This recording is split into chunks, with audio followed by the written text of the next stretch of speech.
नमस्कार, जय जोहार, जय छत्तीसगढ़। मैं अभिषेक वर्मा, आप देख रहे हैं गुरुजी टीवी और हम अभी कवर्धा में मौजूद हैं। और कवर्धा में आप देख सकते हैं महिला थाना का आज शुभारंभ हुआ है। हुआ है तो यहाँ जो महिलाओं के साथ उत्पीड़न हो रहा था, जो अपराध हो रहा था, वो अपराध में कहीं ना कहीं अब कमी आएगी। अब अपराध देखने को नहीं मिलेगा क्योंकि महिला थाना का शुभारंभ यहाँ कवर्धा में हो चुका है। आपको बता दूं कि महिला जो है वो पहले थाना में रिपोर्ट दर्ज कराने के लिए मतलब थोड़ा झिझकते थे, लेकिन महिला थाना में रिपोर्ट दर्ज कराने के लिए अब बेझिझक यहाँ आके अपना रिपोर्ट दर्ज कराएंगे। अपना जो समस्या है उन समस्याओं को यहाँ आकर लिखवाएंगे और उन समस्याओं का उनका ये महिला थाना जो बना है उन पर समाधान होगा और बेझिझक समाधान होगा, क्योंकि महिला थाना का आज शुभारंभ हो गया है। और कवर्धा जिले के लिए बड़ा ही हर्ष का विषय है कि कवर्धा जिले में भी महिला थाना का शुभारंभ आज कर दिया गया है। ऐसे में कई महिलाएं ऐसे होती हैं कि कोई थाना में पुरुष रहते हैं तो रिपोर्ट दर्ज कराने के लिए जाते नहीं है, लेकिन अब जो है कवर्धा जिला में कवर्धा में अब महिला थाना का शुभारंभ कर दिया गया है। तो अब जो महिला आएंगे और अपना रिपोर्ट बेझिझक यहाँ लिखवाएंगे और जो अपराधी है वो अपराधी को रिपोर्ट जब लिखाएंगे तो जांच पड़ताल कर उनको बख्शा नहीं जाएगा। इस महिला थाना के शुभारंभ में डिप्टी सीएम विजय शर्मा पहुंचे थे और भावना बोहरा भी यहाँ पहुंची हुई थी। और उन सभी में जो है आज शुभारंभ हुआ तो उसमें डिप्टी सीएम क्या कुछ बोले हैं और जो भावना बोहरा है, विधायक जो भावना बोहरा है, वो क्या कुछ इस पर बोले हैं आपको हम सुनवाएंगे और बताएंगे। और जो भी समस्या रहेगा महिला से संबंधित, जो भी समस्या रहेगा, आप महिला यहाँ आकर आप इस थाने में आकर आप अपनी समस्या को लिखवा सकते हैं।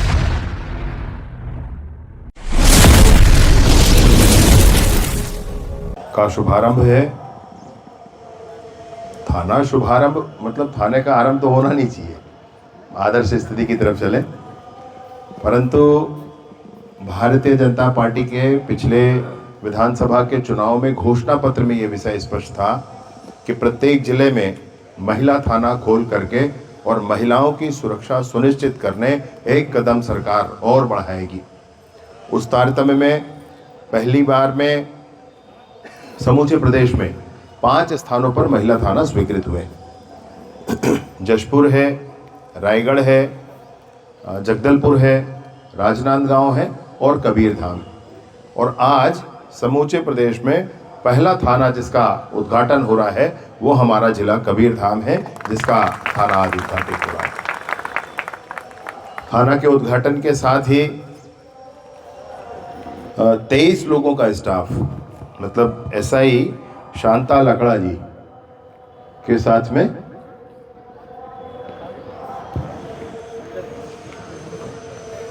पदभार ग्रहण करने अंदर गई हैं वो।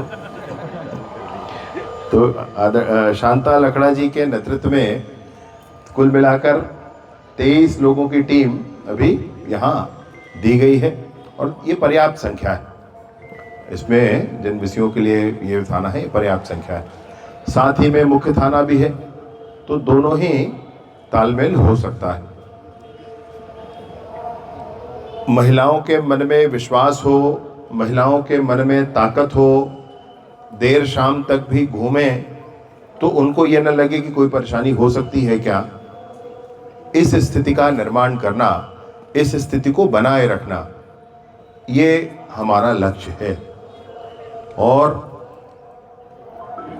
हमारे सारे पुलिस महकमे का जो भाव है वह भी ऐसा ही होता है। कार्यक्रम में विशेष रूप से विराजमान पंडरिया विधायक आदरणीय बहन भावना बोहरा जी, आदरणीय राम कुमार भट्ट जी, आदरणीय सुशीला भाभी जी, आदरणीय हमारे भाजपा के जिला के नवनिर्वाचित अध्यक्ष राजेंद्र जी, दिनेश जी और जनपद के अध्यक्ष महोदया बबलू जी विराजमान हैं, नगर पालिका के पूर्व अध्यक्ष जी विराजमान हैं और विशेष रूप से आईजी राजनांदगांव आप विराजमान हैं और हमारे कवर्धा के एसपी साहब वो भी विराजमान हैं। सभी विषयों पर महिला सुरक्षा का विषय सबसे अधिक महत्वपूर्ण है उस पर आज थाने का प्रारंभ है। एक एसआई के साथ साथ 22 और स्टाफ, ये पूरा स्टाफ आज काम प्रारंभ करने वाला है। एक बहुत अच्छा विषय भावना जी ने जो कहा कि एक ऐसा शेल्टर भी होना चाहिए 1 रात या 2 रात रुकने के लिए। ये सखी सेंटर के नाम से होता भी है, जिलों में एक एक सखी सेंटर के नाम से ये होता भी है, परंतु ये महिला थानों में भी हो जाए, इसकी भी कोशिश करेंगे। मैं आपसे निवेदन पूर्वक यही कहना चाहता हूँ, विशेष रूप से पुलिस महकमे से कहना चाहता हूँ कि अपराध के कोई भी बिंदु हो, विष्णुदेव जी की सरकार की मंशा बिल्कुल स्पष्ट है। किसी भी तरह से पुरानी सरकार की जो प्रक्रिया थी वो कहीं भी किसी भी बिंदु पर लागू नहीं होता है, और अगर ऐसा नहीं होता है तो बहुत स्पष्टता के साथ सारे काम होने चाहिए। मैं आपके सामने स्पष्टता करना चाहता हूँ कुछ विषयों की। धान खरीदी का विषय था, 120 रुपया राइस मिलर्स को दिया जाता था और उसके बीच का विषय सब जानते थे। विष्णुदेव साय जी ने बिल्कुल स्पष्टता के साथ, माननीय मुख्यमंत्री जी ने उस विषय को ठीक किया और उसको अब 80 रुपया प्रोत्साहन राशि के रूप में उसको लेकर के आए। आपको ध्यान होगा, पीएससी की परीक्षा पिछली बार होती थी तो बड़े आदमी के, पैसे वालों के बच्चों का सिलेक्शन होता था, बड़े अधिकारी के बच्चे का सिलेक्शन, बड़े नेता के बच्चे का सिलेक्शन होता था, और जो मेहनत करता था और लड़का मेहनत करते थे वो छात्र पीछे रह जाते थे। भाजपा ने पिछली बार ही सरकार बनने से पहले स्पष्ट किया था अपने आंदोलनों में कि जैसे ही भाजपा की सरकार बनेगी इसकी दृढ़ता से जांच कराएंगे और इसमें जो भी गुनहगार होगा उसको जेल की सलाखों के पीछे रखेंगे। भाजपा की सरकार बनी, सीबीआई से जांच हुआ और आज वो लोग सारे जेल के सलाखों के पीछे हैं। इस बार जो पीएससी की परीक्षा हुई बहुत स्पष्टता के साथ माननीय मुख्यमंत्री जी से उसमें से टॉप 10 के परिवार वाले मिलने गए थे, उनके चेहरे पर संतुष्टि थी। जिन बच्चों ने मेहनत की उस बच्चे को सफलता मिली थी। अब वो सफलता के पीछे कोई षड्यंत्र नहीं था। शराब का बड़ा घोटाला हुआ था पिछली बार, आपको ध्यान है, लोग जेल के अंदर हैं, अभी भी लगातार जेल के अंदर जाने की प्रक्रिया जारी है। और उस शराब के घोटाले में FL10A नाम की जो कंपनी बना करके गड़बड़ किया करते थे, विष्णुदेव जी ने, माननीय मुख्यमंत्री जी ने उस प्रक्रिया को छुआ भी नहीं, चिमटी से पकड़कर उस प्रक्रिया को दूर कर दिया और अब वो पूरी की पूरी प्रक्रिया जो पहले थी उसके आधार पर चल रही है। ये गड़बड़ वाली प्रक्रिया खत्म कर दी गई। कोयला घोटाले का विषय हुआ था, कोयला घोटाले के विषय में भी बहुत स्पष्टता के साथ आपसे कहूं कि ऑनलाइन प्रोसेस को ऑफलाइन कर दिया गया था, और ऑफलाइन जब प्रोसेस हुआ था तो फिर उसमें बंदरबाट शुरू हो गया था। उस प्रक्रिया को भी मैं पुनः कहना चाहूँगा कि विष्णुदेव जी ने चिमटी से पकड़कर दूर किया, छुआ तक नहीं उस प्रक्रिया को, और अब वो पूरी प्रक्रिया भी ऑनलाइन है। एक प्रक्रियागत जो सुधार किए गए हैं इस सरकार में, मैं आपको वो बताना चाहता हूँ। और विशेष रूप से पुलिस महकमा सारा खड़ा है। बहुत आग्रहपूर्वक पहले दिन से ही इस विषय पर हम हैं कि नशे के विरुद्ध एक बड़ा युद्ध, ड्रग्स के विरुद्ध एक बड़ा युद्ध हम ये मान कर चले। 1 ग्राम भी कोई ड्रग है, कोई अफीम है, कोकीन है, और अब वो पूरी प्रक्रिया भी ऑनलाइन है। एक प्रक्रियागत जो सुधार किए गए हैं इस सरकार में, मैं आपको वो बताना चाहता हूं। और विशेष रूप से पुलिस महकमा सारा खड़ा है। बहुत आग्रहपूर्वक पहले दिन से ही इस विषय पर हम हैं कि नशे के विरुद्ध एक बड़ा युद्ध, ड्रग्स के विरुद्ध एक बड़ा युद्ध हम ये मान कर चले। 1 ग्राम भी कोई ड्रग है, कोई अफीम है, कोकीन है, 1 ग्राम भी इधर का उधर नहीं होना चाहिए। कोई यहाँ लेकर आ जाए, कोई यहाँ से बाहर ले जाए, कुछ भी नहीं होना चाहिए।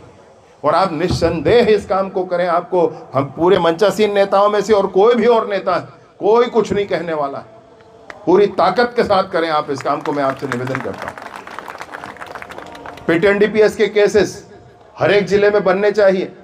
एनडीपीएस में उसे एक स्टेप और आगे बढ़ करके तो वो पिट एनडीपीएस के केसेस भी करने चाहिए। और आज जब आईजी यहाँ उपस्थित हैं, एसपी यहाँ उपस्थित हैं, तो मैं आपको बिल्कुल कहना चाहता हूँ कि विलेज क्राइम रजिस्टर भी प्रॉपरली मेंटेन होना चाहिए, उसका मंथली आपको रिवीजन करना चाहिए। ऑनलाइन आपके थानेदार आपके एसपी कार्यालय में दिख जाए और उनकी मीटिंग ऑनलाइन आपकी हो जाए, इस व्यवस्था को सुदृढ़ करना चाहिए। और जितने भी रजिस्टर मेंटेन होते हैं थानों में, वो सारे रजिस्टर मेंटेन होने चाहिए। जैसे मुसाफिरी की प्रक्रिया पहले थी, उस मुसाफिरी के लिए जो एक एप्लीकेशन बनाया गया है, पहले मुसाफिरी की प्रक्रिया थी, आपके शहर में आपके गांव में कोई आकर के रहता था, और आकर के जब रहता था तो वहां पर घर वालों को बताना पड़ता था थाने में या कोटवार के माध्यम से कि फलाना आकर के व्यक्ति फलाने घर में रुका हुआ है। इससे सुधार आता है। वो मुसाफिरी की प्रक्रिया बंद हो गई, उसके लिए एक एप्लीकेशन बनाया गया है, समाधान में ही है वो। उस एप्लीकेशन को हमको आगे बढ़ाना चाहिए। हर एक व्यक्ति जो अपने घर में किराएदार रखता है, या हर एक दुकानदार है, गोदाम है, जमीन दे रहा है, गाड़ी किराए पर, जो भी किराए पर देता है, अपने आप को पंजीकृत करके किस व्यक्ति को किस चीज को किराए पर दिया है, इसकी जानकारी उसमें उपलब्ध करानी है हम सबको। हमारा भी दायित्व है, आम जनता हम हैं, हमारा भी दायित्व है कि हम प्रशासन, पुलिस प्रशासन के साथ ये सहयोग करें, उस पूरी जानकारी को उपलब्ध कराएं। मैं आपसे इसलिए ऐसा कहना चाहता हूं कि बाद में जब दुर्घटनाएं हो जाती हैं, पूरे प्रदेश में परिदृश्य दिख रहा है, बहुत सारे लोग पूरे प्रदेश में आपको ऐसे मिल रहे हैं जो अपनी पहचान छुपाने की कोशिश करते हैं। वो व्यक्ति जो यहाँ का नहीं है रहने वाला, वो व्यक्ति आकर रह रहा है, जब पुलिस पूछना शुरू करती है तो वो पहचान छुपाने की कोशिश करता है, भागने की कोशिश करता है। पुलिस के आगे पूछने पर आधार कार्ड दिखाते हैं। आधार कार्ड कोई नागरिकता का प्रमाण पत्र नहीं है भाई, हमको बहुत स्पष्टता रखनी है इस बात में। आधार कार्ड कोई नागरिकता का प्रमाण पत्र नहीं है। मेरे पास आधार कार्ड है, इसका ये मतलब किसी के पास है तो उसका ये अर्थ नहीं है कि वो भारत का रहने वाला है या फिर वो कहाँ का रहने वाला है। नागरिकता प्रमाणित होने के लिए अन्य दस्तावेजों की भी आवश्यकता आधार कार्ड के साथ साथ होती है। हमारे कवर्धा विशेष में ही मैंने कल परसों ही इनसे हमारे कवर्धा एसपी साहब से बात की। कितनी संख्या थी इसकी जिसको आप बताए कल? 80 लोगों को, इनके पास सूची भी है, 80 लोगों को पूछताछ की गई, शिनाख्त किया गया और वो भागे। अबे भागते क्यों हैं? मतलब कौन है ये, शंका का विषय है।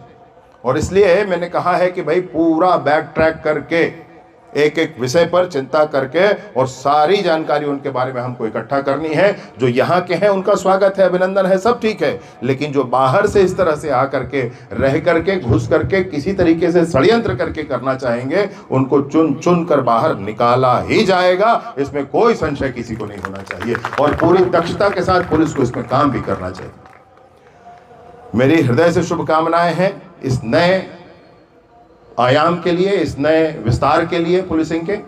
इसमें पूरे प्रदेश में समय के साथ साथ सभी जिलों में महिला थाना प्रारंभ किया जाएगा, विशेष सुविधाओं के साथ प्रारंभ किया जाएगा। और सबसे पहले कवर्धा में आज प्रारंभ हो रहा है, इस बात की बड़ी प्रसन्नता मेरे भी मन में है। और मैं आप सभी को, कवर्धा के सभी जन जन को इस बात की हृदय से बधाई देना चाहता हूँ।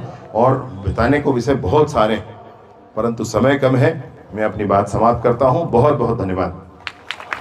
बात आती है, निश्चित ही मन में एक विश्वास आता है कि वहां जाने के बाद हमें जो स्टाफ मिलेंगे, जो पुलिस अधिकारी मिलेंगे, वो एक महिला होगी, तो हम उनसे अपने मन की बात कह सकते हैं। तो लंबे समय से मांग भी थी जी, बहुप्रतीक्षित विषय था। भारतीय जनता पार्टी के विगत चुनाव के घोषणा पत्र का भी विषय था। ये बहुत स्पष्टता के साथ कहा गया था कि महिला सुरक्षा के नाते आने वाली अगर सरकार बनती है तो हर जिले में महिला थाना प्रारंभ किया जाएगा। और मोदी की गारंटी के एक और विषय को पूर्ण करते हुए, प्रारंभ करते हुए, आज कवर्धा से महिला थाना का प्रारंभ हुआ है। 5 ऐसे थानों की स्वीकृति मिली हुई है विभाग को, जिसमें पहला जशपुर, रायगढ़, कवर्धा, राजनांदगांव और जगदलपुर, ऐसे 5 स्थानों पर महिला थानों की स्वीकृति मिली हुई है। शीघ्रता से ही अन्य जिलों में भी महिला थाने प्रारंभ किए जाएंगे। थाने वेल इक्विप्ड है। आज कवर्धा के थाने में एक एसआई को पदभार देते हुए उनके अंडर में 5 और एएसआई, हेड कांस्टेबल और कांस्टेबल्स, ऐसे 22 लोग और हैं। मतलब कुल मिलाकर 23 लोगों का स्टाफ है जो आज यहाँ पर काम शुरू कर रहा है। पीड़ित को रखने के लिए भी जगह बनाने की बात है। पीड़ित को रखने की एक जगह है अभी यहाँ पर, कवर्धा थाने में, और सखी सेंटर भी होता है जहां पर उनको भेज दिया जाता है। अगर कोई और भी ऐसी आवश्यकता होती है तो वो भी किया जाएगा।